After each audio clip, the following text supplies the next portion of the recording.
Okay, so welcome you all. Thank you for joining our session, which is called After the Elections, Europe's New Power Balance. Great to have you all here. Before we start, my name is Münz. I work for the Gustav Stresemann Institute, which is a policy think tank just around the corner. And we are working a lot on Europe, so that's why we suggested having a session here after the elections and seeing how things went out. Before we start, just want to know whom of you is from the EU? Okay. Okay, great. You're not sure, you're from the UK probably. Okay. Okay. Fine, so it's good to know. And whom of you did go voting? Okay, great, thanks. It's good to know. I'll come to you later with questions too. Thank you. First I would like to present our panelists, but I won't do it myself. I'll ask them to tell us their names, the organizations they work for, the country they come from, and then name 3 hashtags as kind of the focus they're working on or interested in. So I'll start on my right-hand side, and I'm not going to spoil your name, that's yours. Hello, so my name is Heger. I'm a doctoral student at the Friedrich-Schiller-Universität Jena. As for my origins, I consider myself to be European, but I was born in the Czech Republic. And my area of interest or research interests are the European Union, euroscepticism, and East Central Europe. Thank you, everyone, for participating. My name is Elena Zurl. I work as a project manager, particularly for EU projects. For the E35 Foundation, there is a sort of international agency managing project for a small-sized municipality in the middle of Italy. And what I mostly deal with are projects for decentralized cooperation and European projects. And another great interest of mine, of course, is the Italian political landscape. Thank you. My name is Jan Klaus. I was science director at the GSI European Academy Bonn. And for many years, I was responsible for the summer school.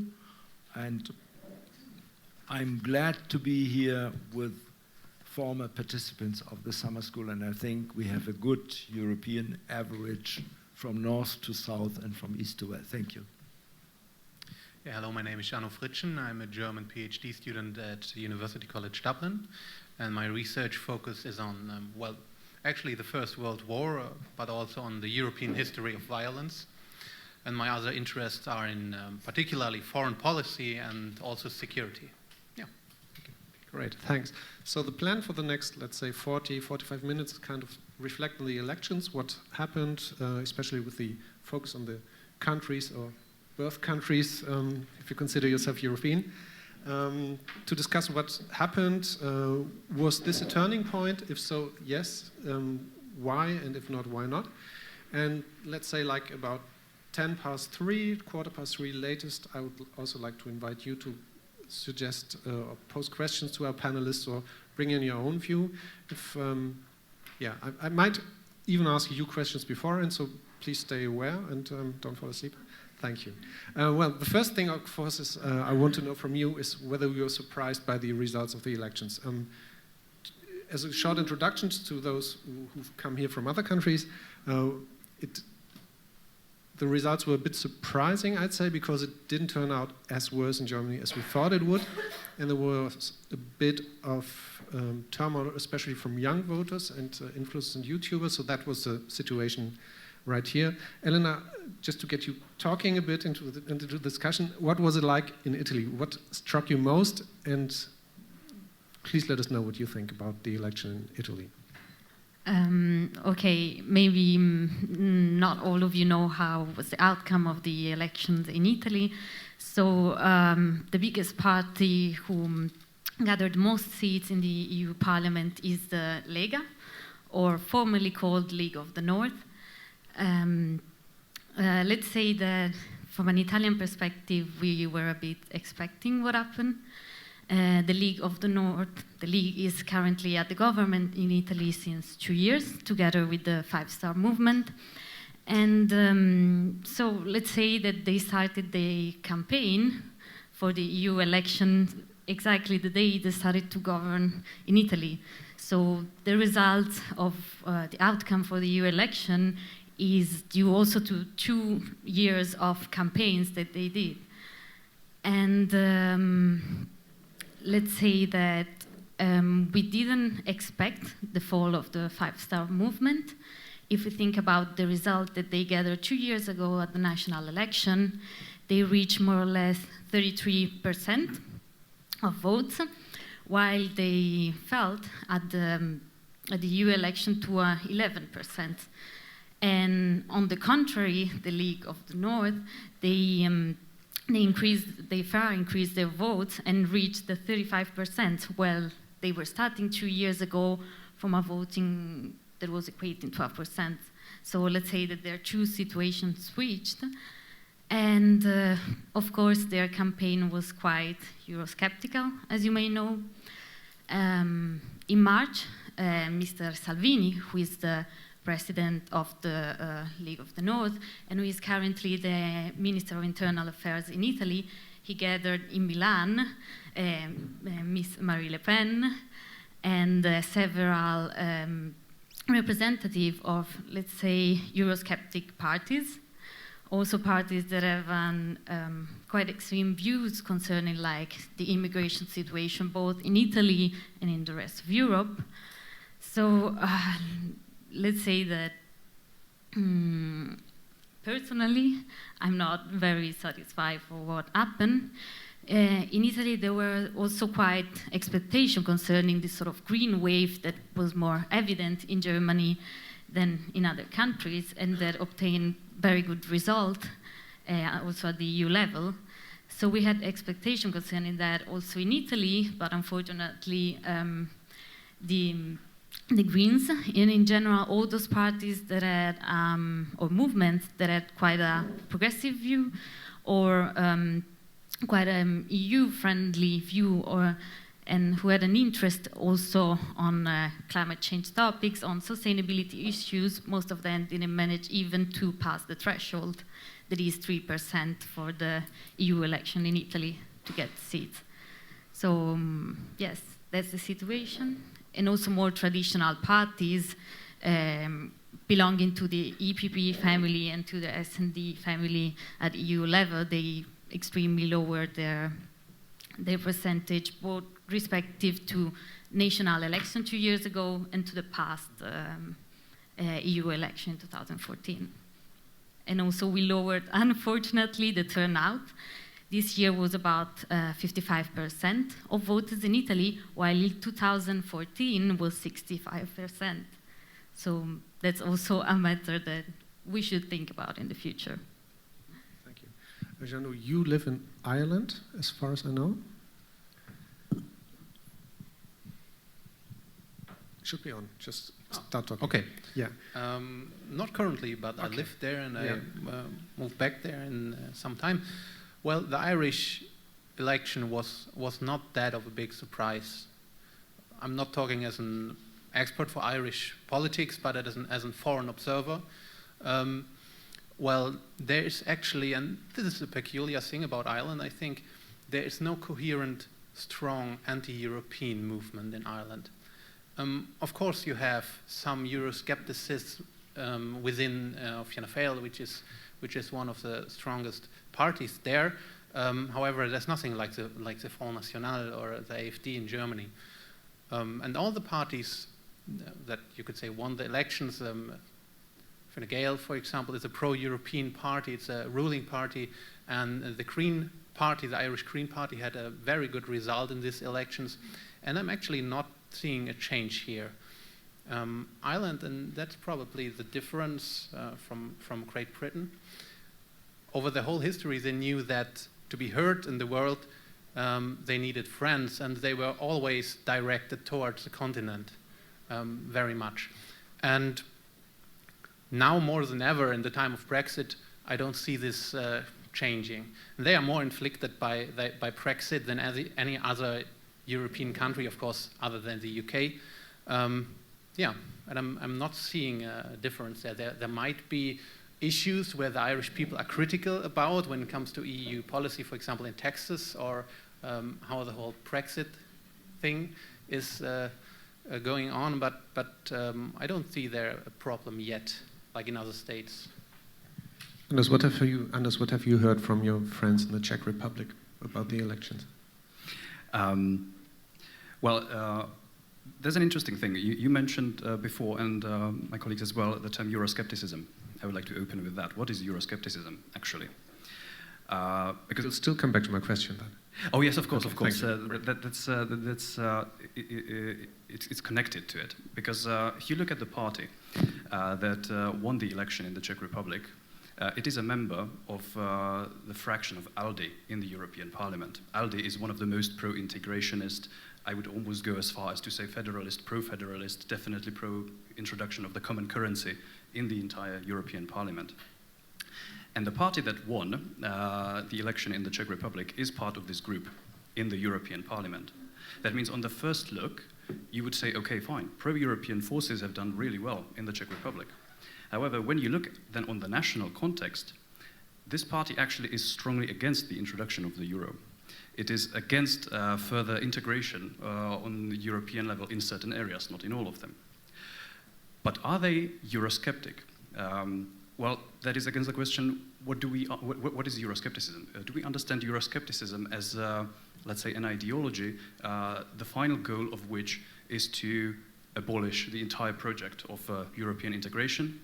Or do we understand it in a way that Eurosceptic is such a person who is against the current trajectory that is set out by the European, well, not by the European Union, but let's say against the majority trends in European integration? So when it comes to the former, no, it's not Eurosceptic. When it comes to the latter, it is very Eurosceptic. And this is not the case just only in the Czech Republic. This also happened in Poland. This happened in Hungary, where the current governing parties, which are, right-wing parties, not extreme right by any means, but right-wing parties, they did also claim victories, quite significant victories in Poland and Hungary. It was over 50% that, of votes that these parties got. So in that way, I am not really surprised by the election results. I was expecting this. At the same time, we have to exactly have a specific look at the context of each and every member state, because no matter what, well, it's not that it doesn't matter at all, but alone the party family in the European Parliament does not actually tell you everything about the political orientation of this specific political party. But there was one thing that surprised me in a very positive way, I have to say, and that is the turnout. Both on the European level, which rose, I think, by 9%, from 42% to almost 51% on the entire European level. And in Poland, for example, where in the last election cycle it was just about 22%, now it rose to 44%. So that is a really huge change. And that is also a very good signal for the legitimacy of the European Union as an institution. Because the higher turnout, the more people feel that these issues matter, that it is important to talk about what is happening on the European level. And nowhere was this more significant than in Poland. So yes, I was surprised in this way. On the other way, not really. Okay, Jan, to wrap things up, what struck you most about the elections in Germany? Yes, it's difficult to say, but the flag of our country is black, red, and gold, which could also be black, red, and yellow. And if you put these classical, traditional parties all together, you have roughly only 50% of the voting results, which means that I think the classical, conventional party system is completely disrupted, as it was in France recently, and as it happened in Italy decades ago, 20 years ago, when the Democrazia Cristiana didn't exist anymore. So I think we have to face a complete new, what the English say, Landschaft of political parties. So we have 50% of the classical parties, and we have 1/3 of the voters green and right-wing populist, which is a complete new constellation.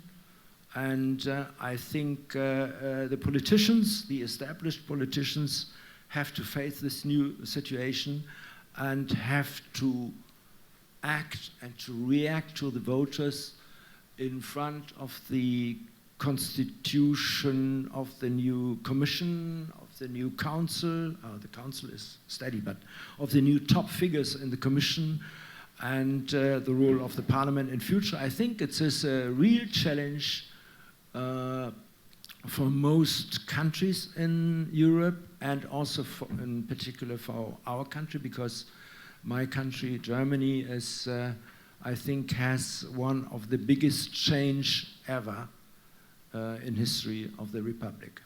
Thank you. Is there anyone from you, of you in the room who wants to share the particular outcome in his country, like a perspective from France would be great, for instance, or from the UK? Anyone here who would wants to share? Yes, please. Welcome. Could you tell us the country you're from? And then, oh, great. So I'm coming from Romania, where we had a very surprising result for people looking at us from the outside.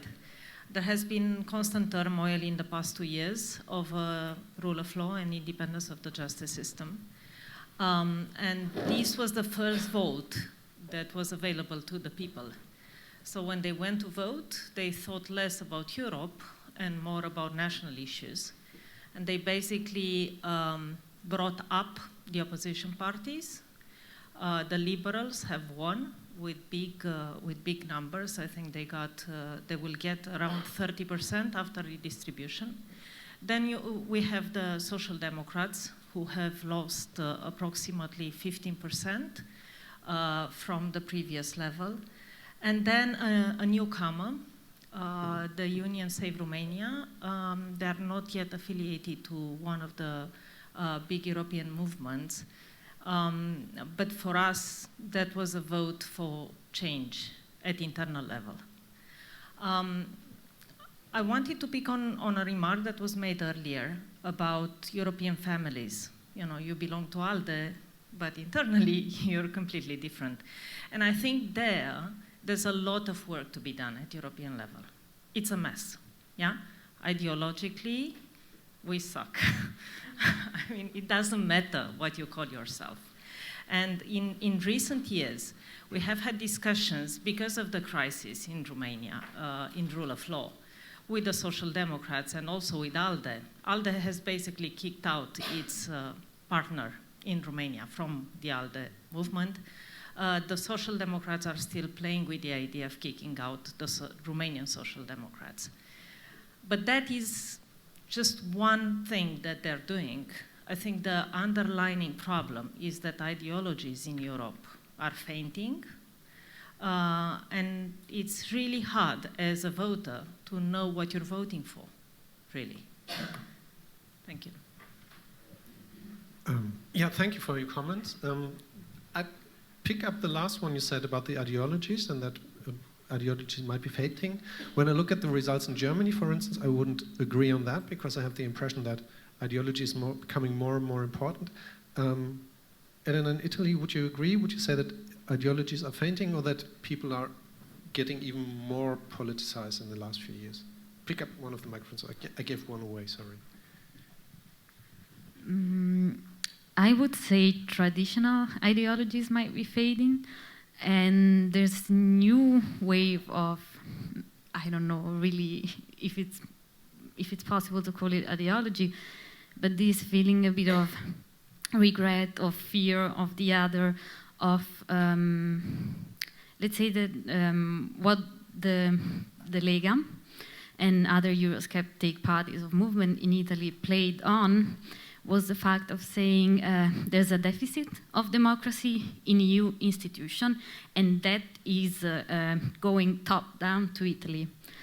While in reality, I think that the main reason why Euroscepticism had a strong lead in Italy was exactly because at the beginning we have, since the 90s, I would say, as Jan Klaus was saying, crisis of representation within the Italian political landscape.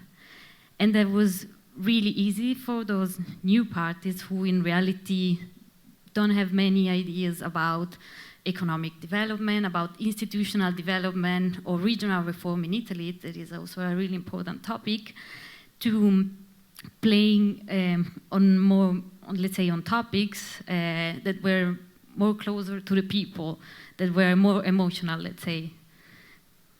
So in this sense, I would say, yeah, that classical ideologies, as it was, what were very valid in Italy in the 90s, at the beginning of 2000, are nowadays fading. And I don't know if what is coming up can be called an ideology, but it's, yeah, that's something completely new. Jan mentioned traditional parties, and I suppose that's something we also, in mostly in all of Europe, that traditional parties lost their voters in Germany up to a dramatic scale. Would you agree from your perspective, like in the Czech Republic, was that the same? Are traditional parties losing their voters? And maybe you can add from your outsider's perspective on Ireland too. Whoever feels fit. Well, I'm not sure that I would say that traditional ideologies are fading away. What is definitely going on is that ideologies are getting new dimensions. And of course, with a new dimension, maybe the old one can get a bit distorted. For example, when we talk about an issue on the national level, we are not necessarily going to have the discussion in the same way as when we would on the European level.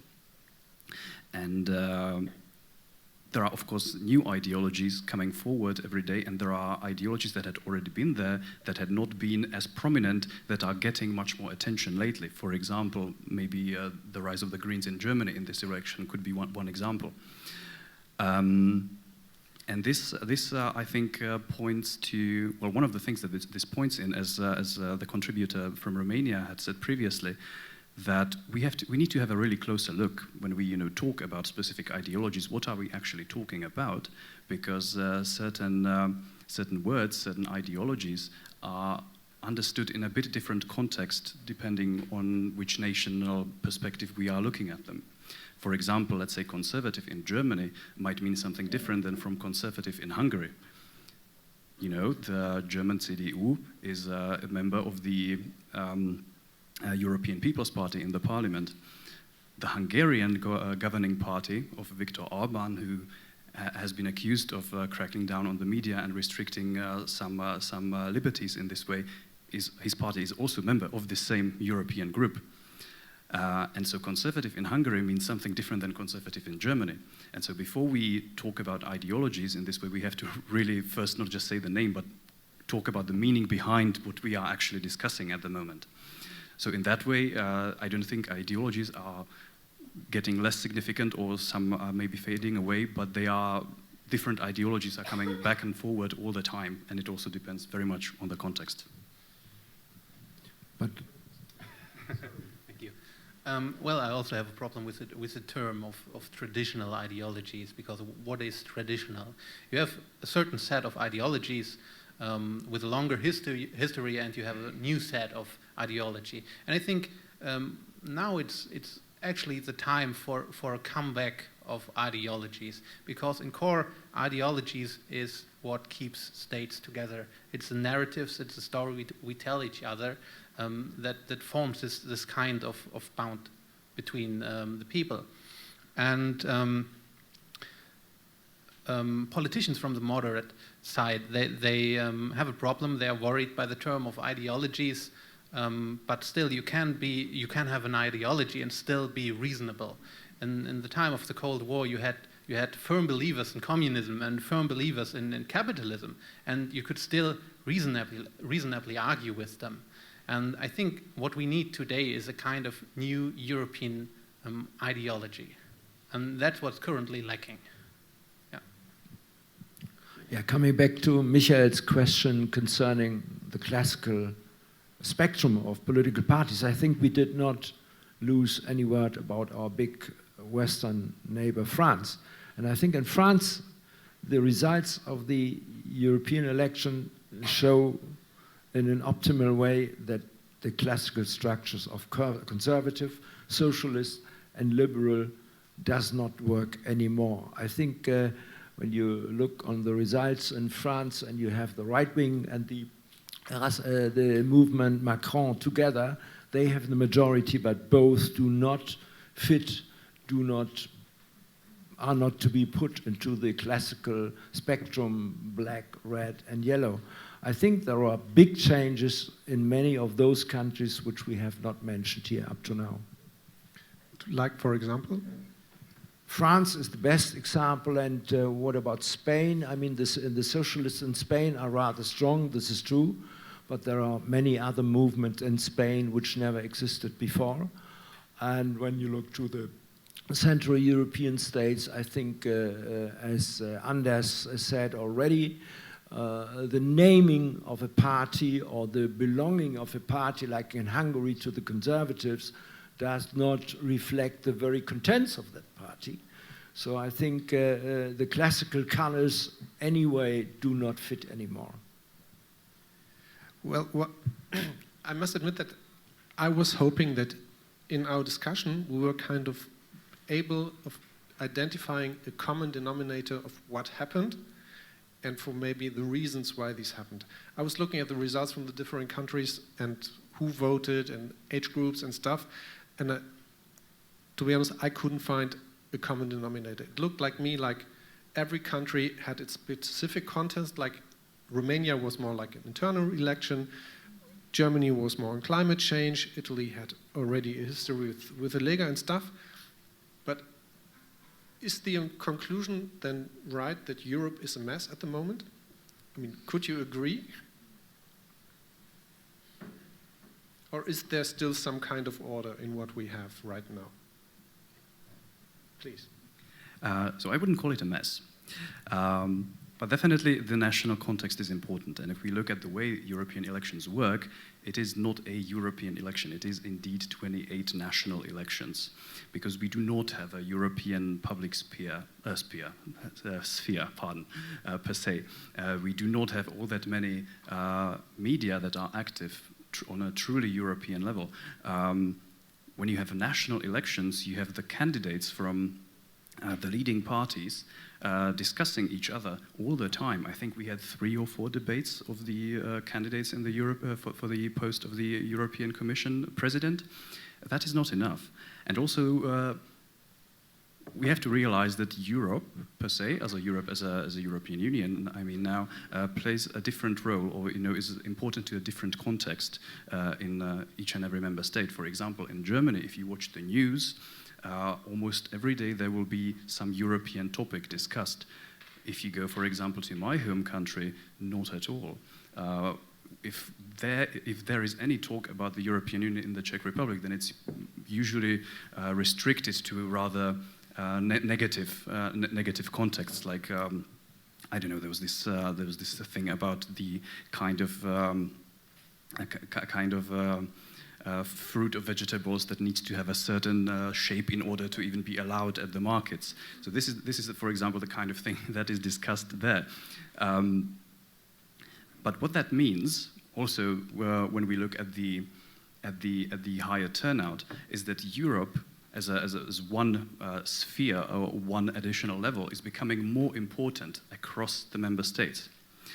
There is, however, at the moment still not really a good possibility to have a truly European election with all the debates and all the aspects of a traditional electoral campaign, because there is no European public sphere. So maybe our friends in the journalist branch could start doing something about this. So I would not say Europe is a mess, but if we truly want a European election, like a truly European election, we need to start talking not just in the confines of the member states about these topics, but with each other, much more than we are doing right now, and not only on the level of politics, but exactly on the level of media and really everyday discourse.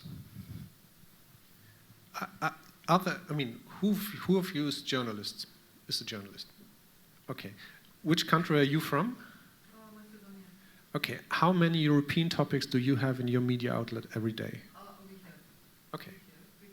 Hold on.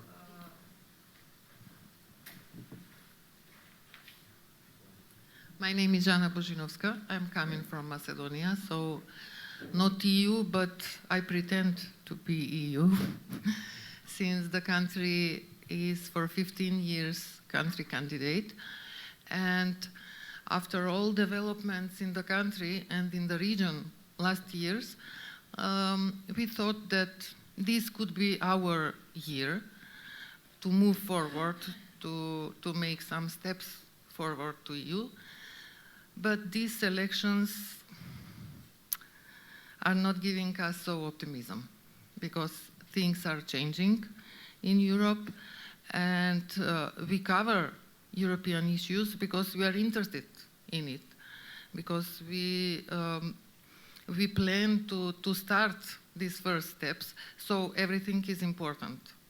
But as a candidate and looking at Europe for the last 15 years, I mean, what makes you want to be member of the EU? Ooh, difficult question. Why we want? Yes. Because in last 15 years, we had so many problems, not only in the country, but in the region also. And especially in the country with organized crime, everything similar to that. And we think that European Union could bring, okay, I can say bring some order in the country. It is the most important thing at this moment. And after the election, are you still hoping to become a member, or would you say we're better off alone? Oh, I hope, but you know what is the biggest problem for Macedonia? Our biggest supporter was Great Britain in this European integration. Great Britain is leaving. We'll then see. Merkel, I don't know, but Who okay, knows? nobody knows. At this moment, it is. Then Merkel is also leaving, and she was a supporter for enlargement. And it is difficult to assure President Macron that we should be inside. It is difficult because he has now other problem. Marine Le Pen is bigger problem than Macedonia or somebody else in Europe. So we will see. Thank you. There were some other journalists raising their hands. Okay. Hold on. Let me stick to that media stuff, and then I'll come back to you. So there were other journalists as well who raised their hand. Okay, you. Which country are you from? Well, I'm from Germany. Okay. I'm a student at Deutsche Welle Academy. Okay. I'm actually the only European in my group, so I really appreciate to have a topic about European elections here. But you said, so looking to the journalists and saying, maybe you have to cover the European issues, but then I'm wondering, why not politicians creating a European everyday life or a public? So I heard about the Volt Party, which is a pan-European party, and I like the idea to have one program for every single European country. And then you can work on it, then you can cover it.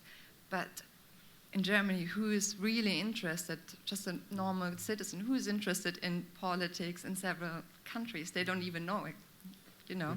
Then it's quite difficult to cover every country. So I think it's more or less a task for politicians as well. Yes, please. You're absolutely right. I would just shortly like to say that, well, first, Volt is, of course, an incredibly good idea, and it's actually, like you said, it's the only party that tried to stand for elections in every single member state. You know, the electoral laws in Europe actually do not allow parties to, you know, be strictly like one single party across all member states. So because they have to, well, parties still function in the national context, but they did manage to stand up for election in 8 states, and they actually did get elected in Germany, 1 seat in the European Parliament, but it's still a good start. So that's that. And regarding if it's just up to the journalists, of course not. I mean, that is just one aspect.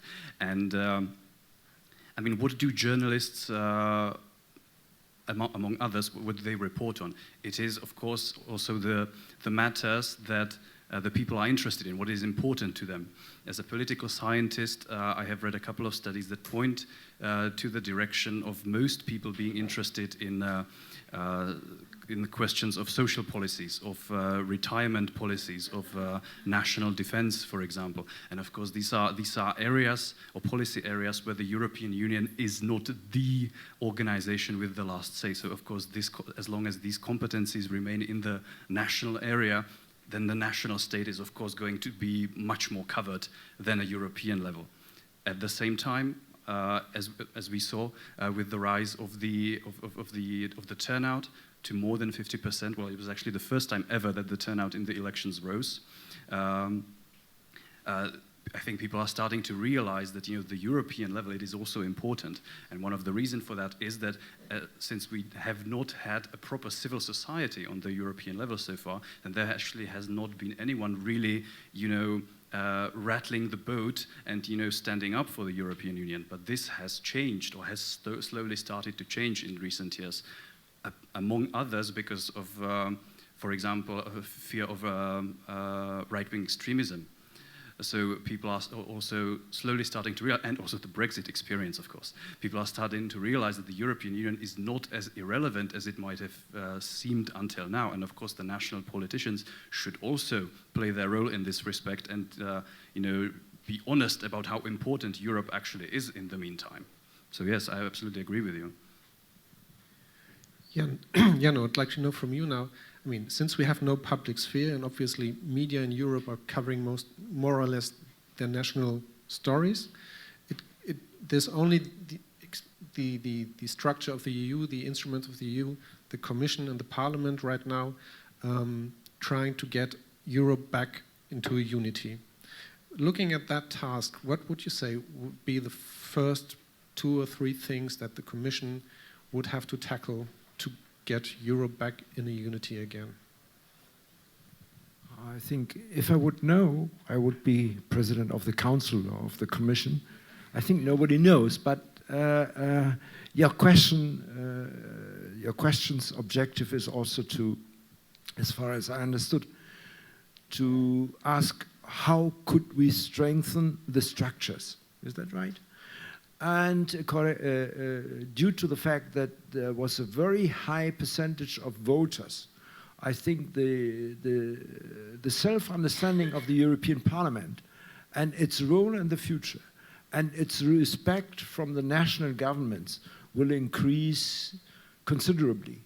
And I think this starts this afternoon already or tomorrow when the governments come together, when they come together in Brussels, and when they have to face the fact that the European Parliament is not anymore the place where to send grandfathers, but the place where politics and real issues affecting the young people are to be treated and are to be decided. And I think the new Commission and the Council and the Parliament, they will be reinforced by this voting the day before yesterday. I think Europe has gone forward and has become stronger. And this is also very necessary because one day we will be, instead of 28, we will be only 27.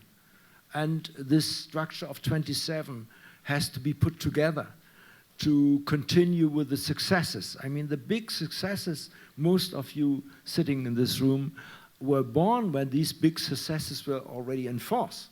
I mean, when you were born, Schengen was in force. When you were born, Erasmus was in force. These are real big successes of the European integration. And now I think it comes to the point that the governments and the parliaments have to respect these big successes of the past and to transport them into the future and to strengthen them in the future.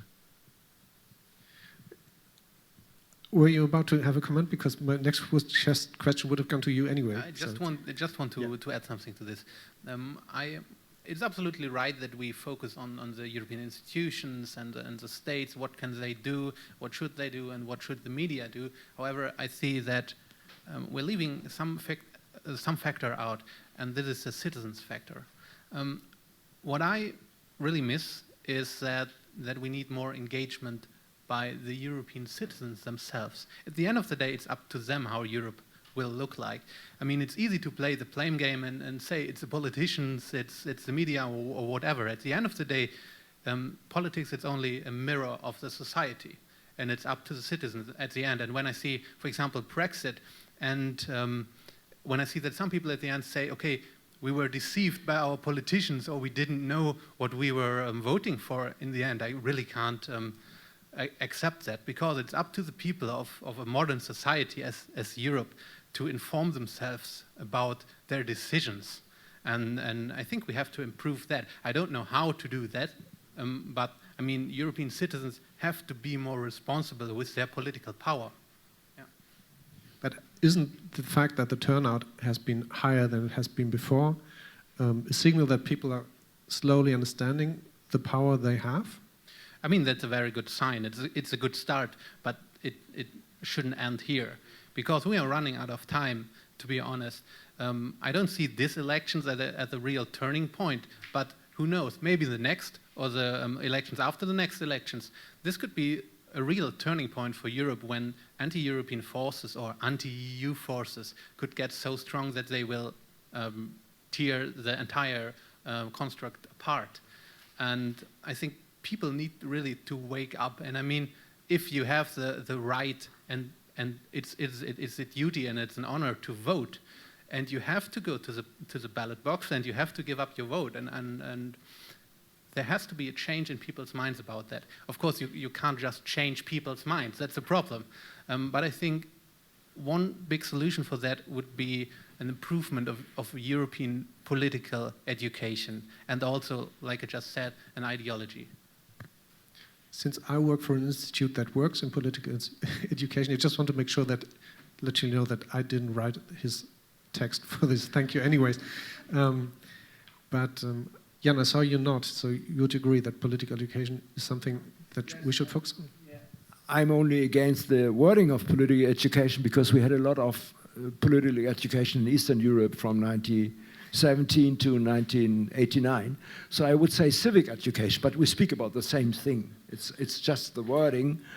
And of course, most of you know that we are doing civic education all the day long. And this is why we are sitting here. And yes, it's one of the crucial elements to train the citizens to become aware of political issues and to become aware of the fact that they want to change something. And when you look on the results in this country, of course, the very strong increasement of the Greens is a proof for the fact that young people want to change something. They don't want any more black, red, yellow, or black, red, gold, or whatever, because this, as I said, is a disruption of the classical system, and perhaps this new movement gives also chances for the political elite, or challenges the political elite to do something. I'm more optimistic than you, because you say, at the end of the day, it's the citizens who have to decide. But as Michael said already, they did decide the day before of yesterday, because they did decide in a much stronger way than all the elections before. I think the voting was even stronger than 1979, when direct election had been introduced. I'm not sure, but I think it was even stronger. And this is a very good moment and very good result. Jan, you just mentioned the successes of the European Union, like Schengen and other things. And nowadays, if you ask about the successes of the European Union, you always hear, oh, we abolished the roaming costs. Elena, what would you wish for as the next success story of the European Union? Starting maybe from the really basic level, I would really like, as we are in a place where we are speaking continuously about communication, I would like the European Union, but also members of the European Parliament and of the institution, to find new ways to communicate what they do. Because maybe many of you didn't know that in Italy, the European election coincided with the administrative elections. So the majority of Italian municipalities also had election on Sundays. And this had a huge influence on the results of the European Parliament election for the Italian part. Because I would start with saying that all the Italian parties, more or less all of them, maybe besides the Lega, did a very strong local campaign. So they were really afraid to lose ground on the territories. And in this sense, the European election were just in the background. In the foreground, there were local issues. But the reality is that, and I, at least for my territory, I can tell you because I work every day with EU projects, that many of the things that have been improving also at very territorial level are due to EU funds. For instance, in my city, we were speaking a lot about mobility, green infrastructure, and so on, but no one, even the candidates, major candidates, but also European candidates for the parliament, were speaking about the fact that half of the public transportation in Emilia-Romagna region have been renewed and financed through the European Regional Development Fund. And I would like to understand why. Why is that? And another thing that has been also greatly affecting concerning Italy is the fact that, as also Jan was saying, most of the time the candidates for the European Parliament, for the Italian parties, are people that no one knows about.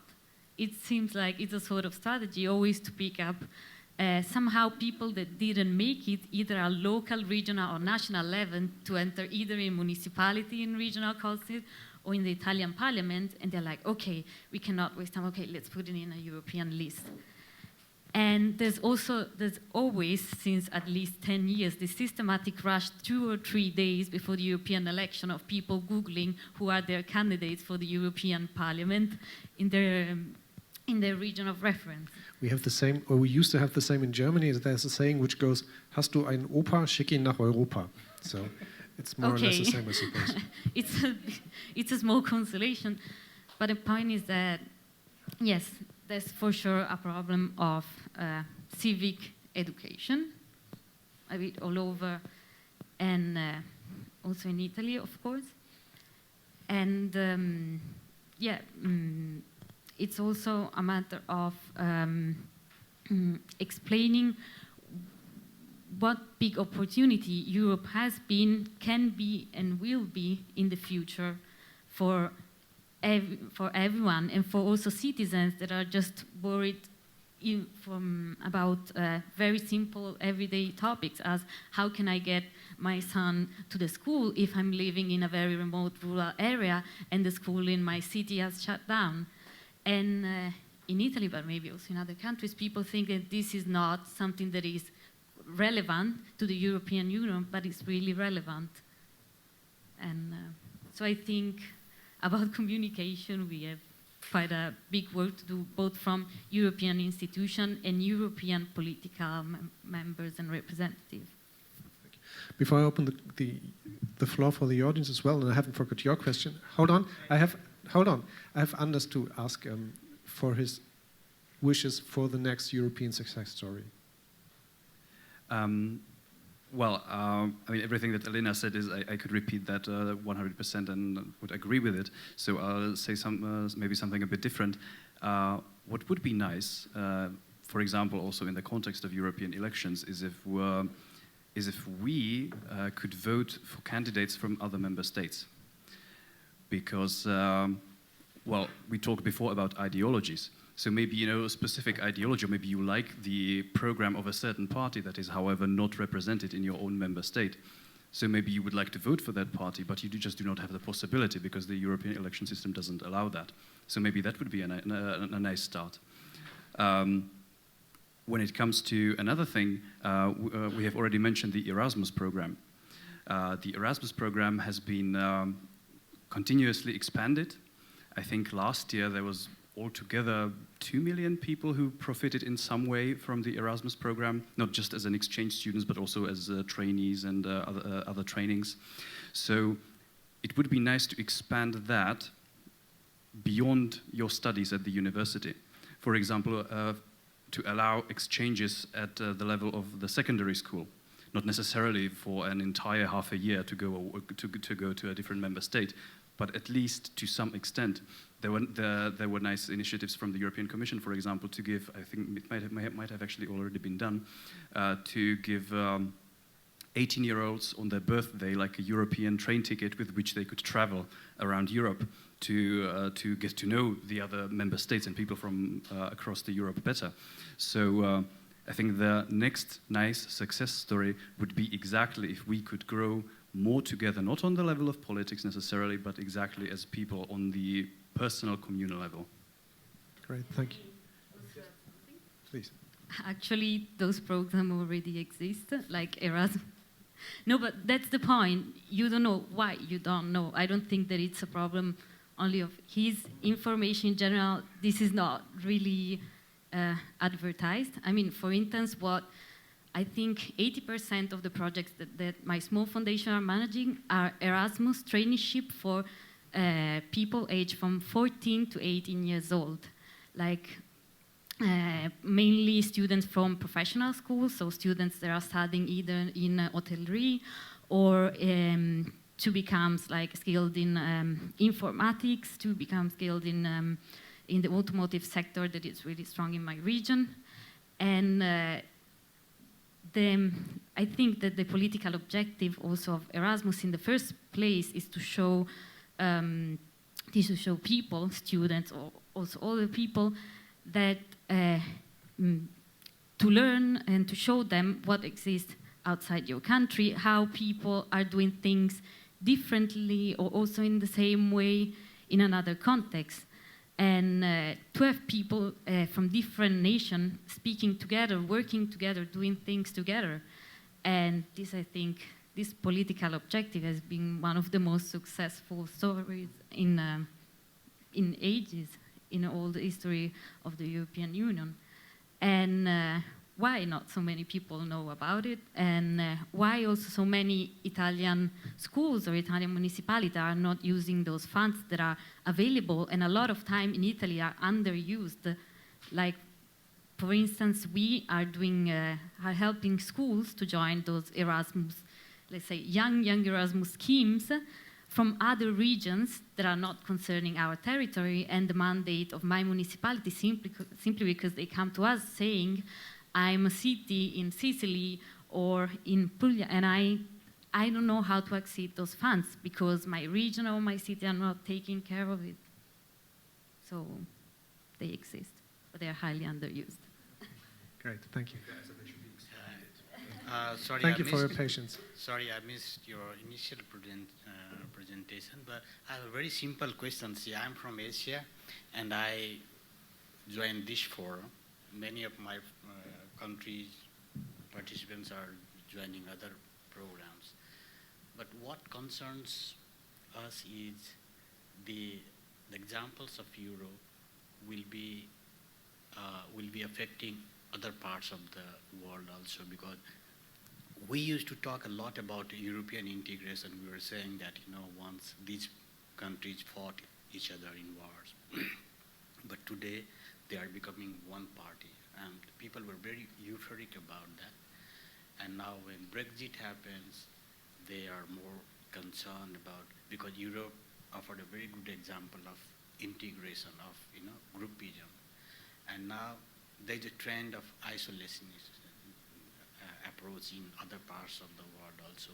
So my query is, in the morning, the speaker said that Steve Bannon wanted to influence voters in Europe also. That kind of sentiment, I want to know to what extent that kind of sentiment from other parts of the world will affect voters' opinion in Europe. Thank you. So, well, basically, I'd say that the concerns inside of Europe are almost as big as outside of Europe. At least we here in the room share that. So you would like to know whether we are aware that Europe is a kind of a role model for other parts of the world, and whether we just shouldn't get our stuff together and get back into that track. Okay, so any of you who wants to? Yes, please. Thank you for the question. Actually, that is a very interesting thing, that the European Union and the project of European integration is very often much more popular outside of Europe than it is inside of Europe. But you also said a nice word, extent. You know, to what extent does European integration go, maybe how far it will go. That is a very important thing that, you know, exactly we are talking among each other about.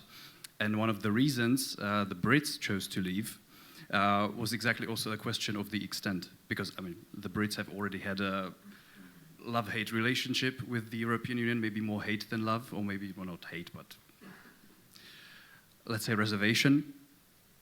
And maybe this, they choosing to leave was maybe a culmination of really a long history of complicated relations.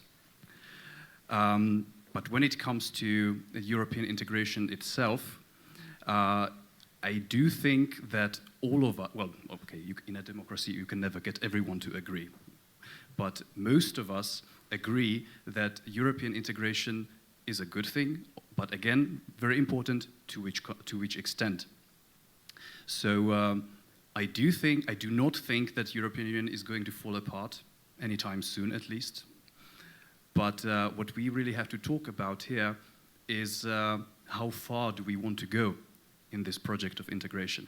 And that is also why I think it is somewhat a good thing that you know, also the Eurosceptic voices maybe are a bit more represented in the European Parliament right now. Because what was the case for most of history of European integration is that it was just another level about which people just didn't speak all that much, because it was just maybe too removed from, you know, everyday experiences. And so it was really a project largely carried forward by the political elites, so to say. But now also, again, with the rising turnout, we see that, you know, it is also the citizenry that is getting much more engaged in this respect. And whether we are, so to say, aware what kind of responsibility we have in this respect, you know, when we look at the rest of the world, you know, what the rest of the world thinks about the European Union, I am pretty sure, I would say, that we are not as much aware of this as we should be. Maybe. Thank you. Any other responses here from the panelists? Okay. Well, I really think we should be more aware of our external image and our external relations, of course. And I think this, for example, when we can also apply this to Africa, not only to Asia, but also to Africa. And I think there had been a lot of wrongdoing when it comes to European conduct towards Africa. And I think, for example, how Europe affects the rest of the world is especially important when it comes to climate policy.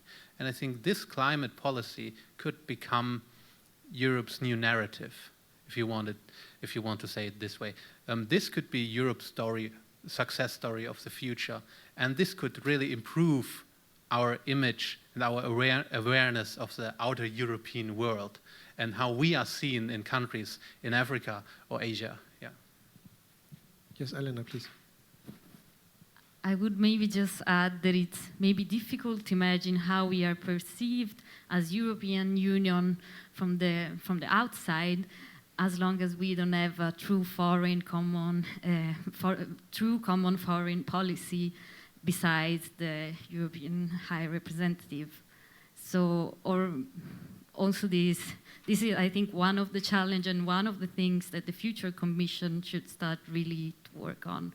So maybe the fact that we don't have an idea collectively of how to the extent of how maybe also democracy, what we are transmitting outside is also because we lack a bit of a common understanding and a common representation of the European Union besides each single member state outside the EU.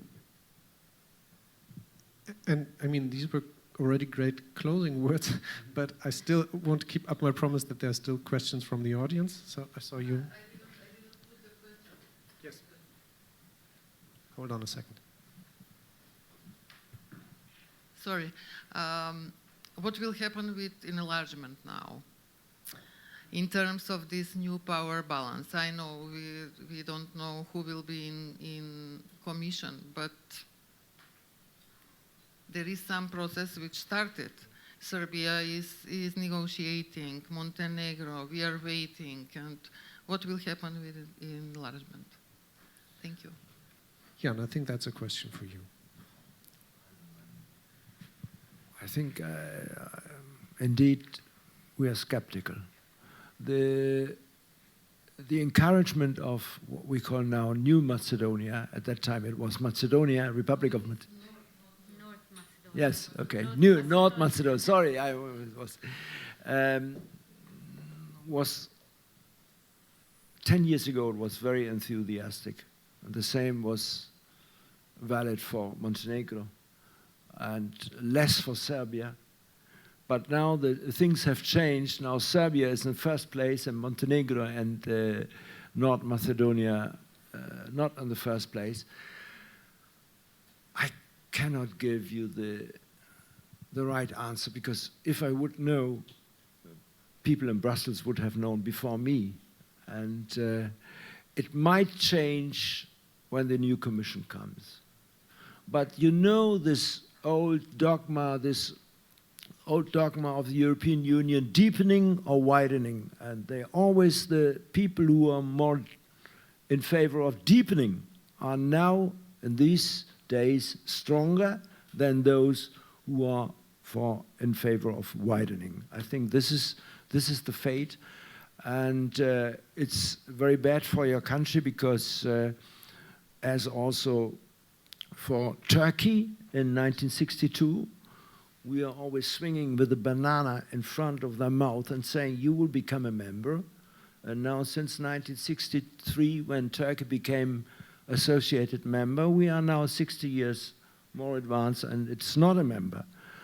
I don't want to compare North Macedonia with Turkey, but I think the conditions are difficult. On the other hand, the desk officer of Bosnia and Herzegovina, who was with our summer academy very often, a Dutchman, he says, if Bosnia and Herzegovina becomes a member, it is for the European Union, I don't know in English, das zahlen wir aus der Portokasse.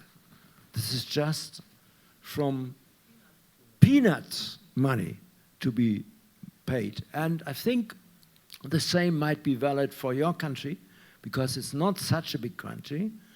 But on the other hand, there has to be a restabilization now that you have good relations with Greece and Montenegro and the NATO and so on. I think it's not an easy process. Thank you very much. I don't have a patent solution for that. Never mind, it's okay. Well, since we're running out of time, I think I want to thank you for coming, for joining us. I hope you had some insights. Thank you for sharing your views. Thank you to our panelists. I have to stop with an advertising part. You have on your tables some flyers for programs from the Gustav Stresemann Institute. Elena, Anders, and Jeannot have all been taking part in that. So if you're interested in how it really is, talk to them. Thank you. Enjoy your stay in Bonn. And yeah, have a great afternoon. Bye.